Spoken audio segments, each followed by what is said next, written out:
Let's talk about failing upwards, shall we? Oh gosh. Okay.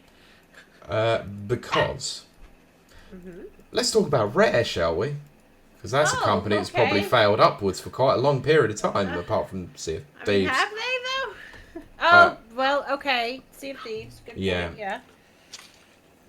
Not specifically talking about the company as a whole, but about a particular executive, let's say. So the executive producer of Rare's cancelled Everwild game has been given Oh, a new right. role inside Xbox Game Studios. Yes. So, Louise O Connor, a 25-year-old company veteran who first worked on Nintendo 64's Conker's Bad Fur Day, was among those affected by Everwild's cancellation after overseeing the project since its inception a decade ago. However, O'Connell has been given a new role inside Xbox Game Studios as its chief of staff, which is ironic. Game gets cancelled and pretty much kiboshed half of their staff, and she gets a promotion to chief of staff at Xbox. That was definitely a deal. There was some deal made in order for that to happen. Yeah, Chief of now staff isn't a position, by the way. no, Nana, I did say this is potential free stories that are part of the point and rage. So let's see how Kylie enacts with this one, Yeah. Or how there's a backroom deal. Yeah. So O'Connor was one of Rare's most senior creators, having previously served at the UK Studios head of animation and its head of its incubation team. Christ.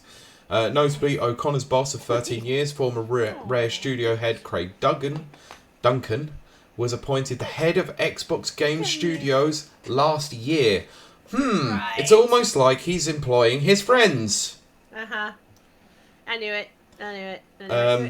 Microsoft confirmed the cancellation of Everwild as part of significant company-wide layoffs in July.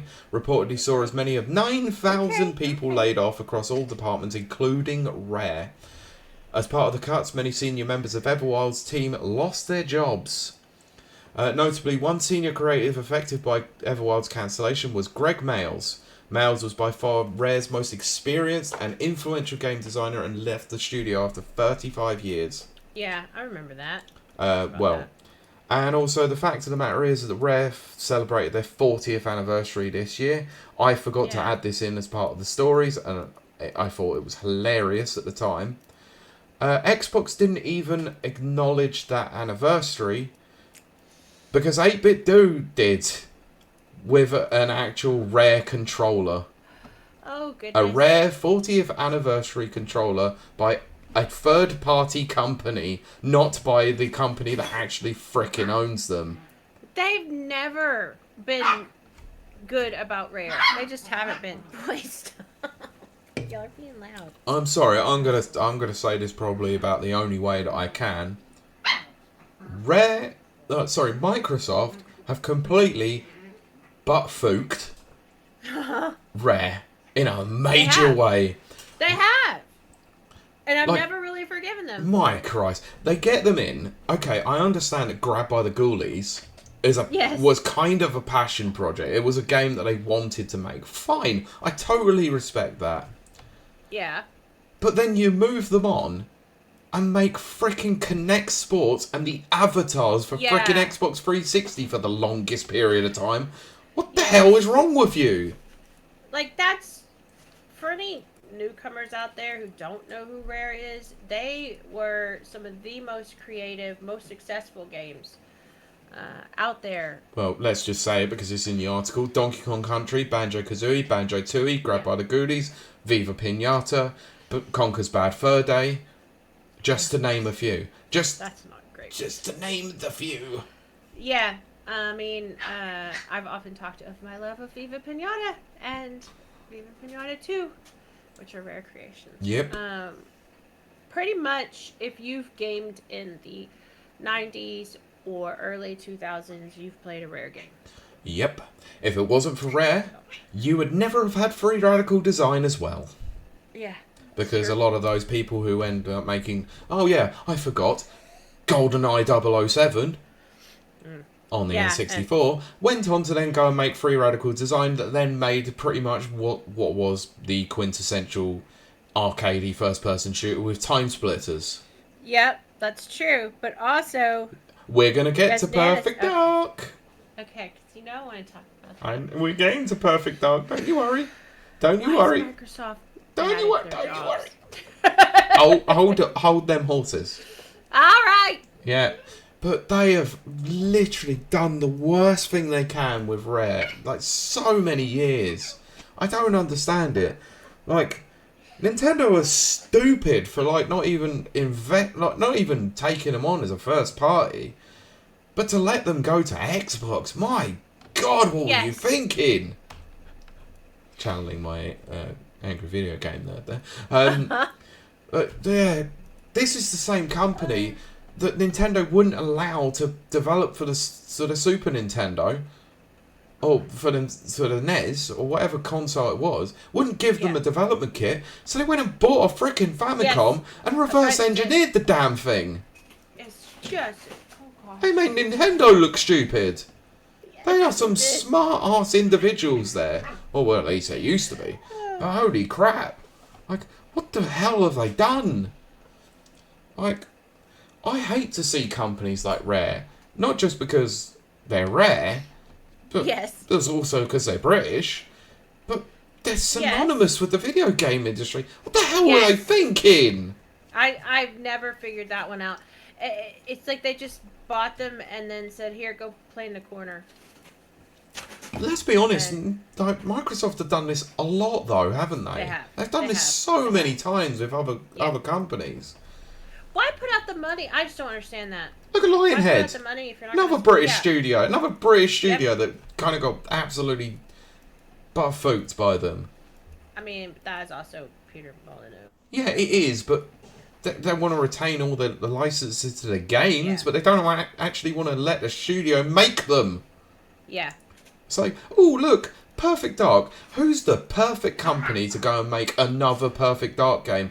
Oh, wait, that would be Rare. You have them on payroll, and then you give it to Crystal Dynamics? I don't understand.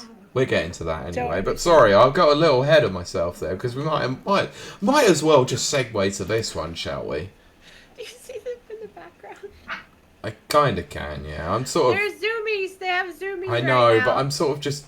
I'm trying not to. I'm just in my rage, alright? I'm just in the rage. That's all it is. They make me giggle. Alright. Well, they take me out of my rage. I know. Look.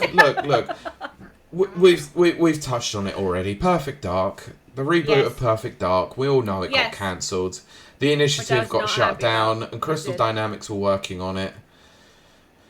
So now we need to talk about this one that's come out from Jason Schreier. Which, okay, but remember, may not be a big fan of the guy. When he does good work, he does good work. Fair enough. Yes. And he has his sources within certain industries and certain companies, and fine. I'm looking at the image. I still can't get on board with that Joe Dark, like, character model. It was terrible. Yeah. I mean, yeah. Like, want a badass female spy that also looks attractive? Just go and play Perfect Dark. Yep.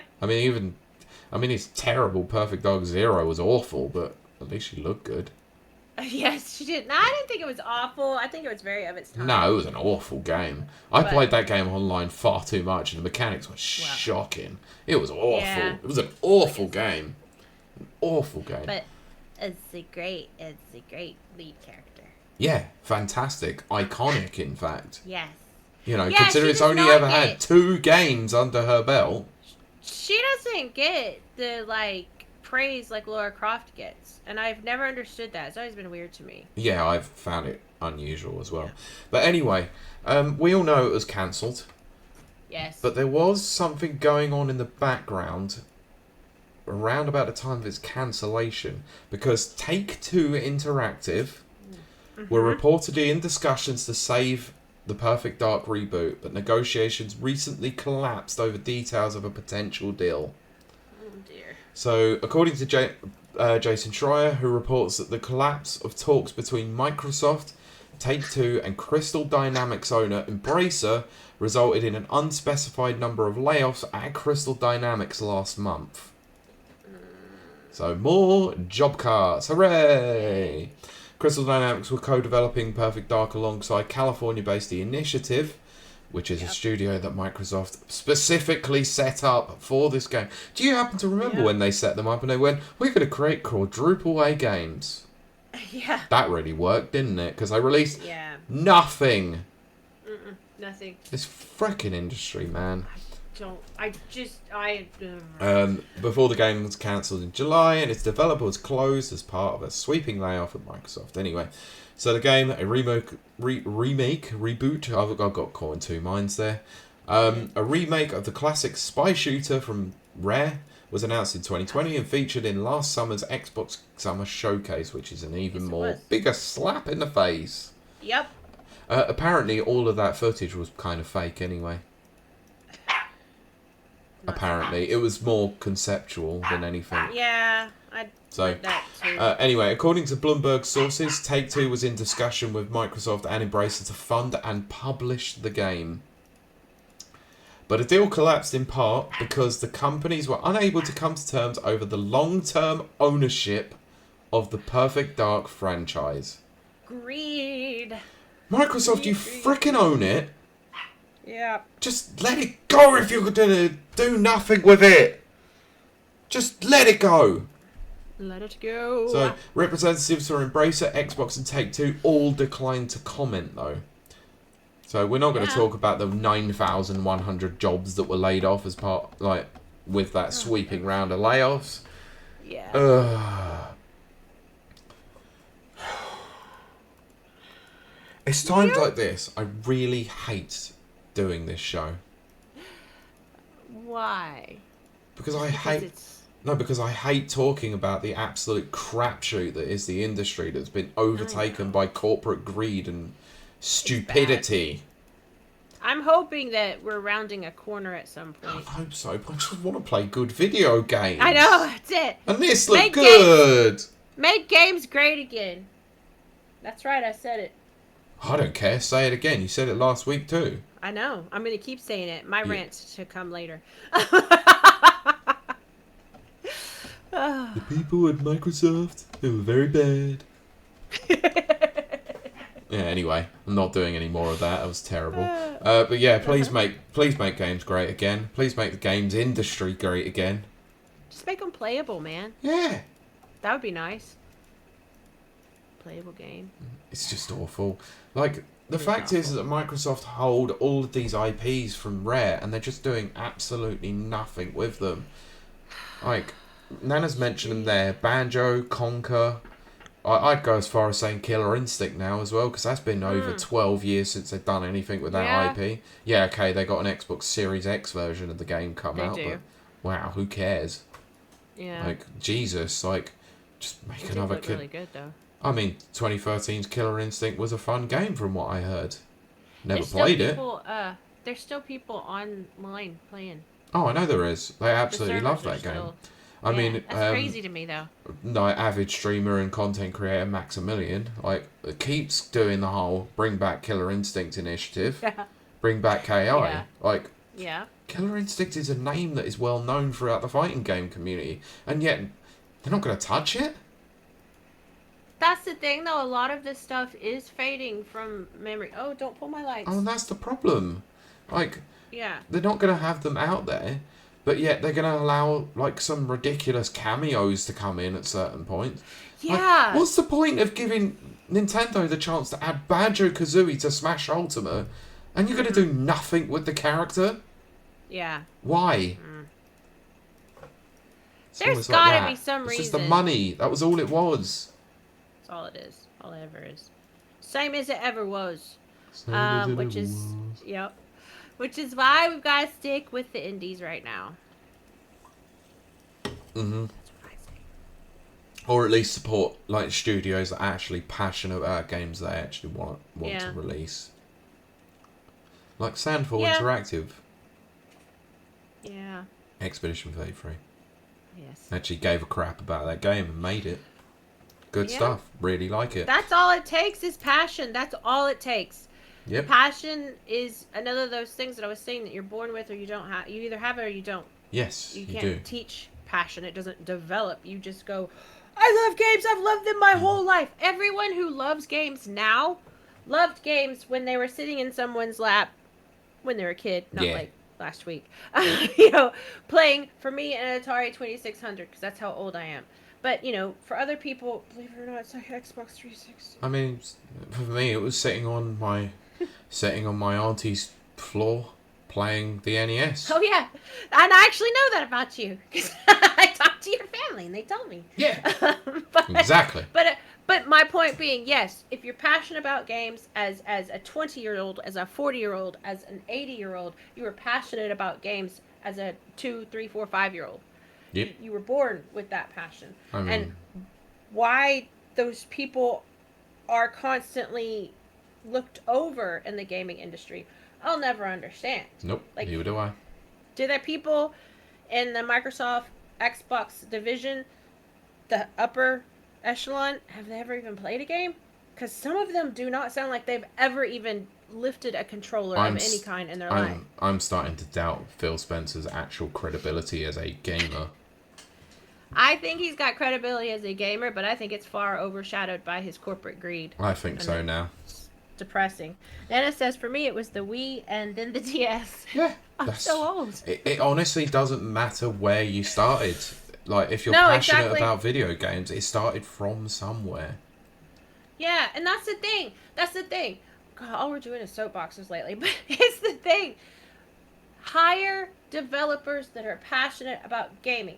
If they're passionate about gaming, they're going to be passionate about the developing of games. Mm-hmm. And then you want that to keep continuing.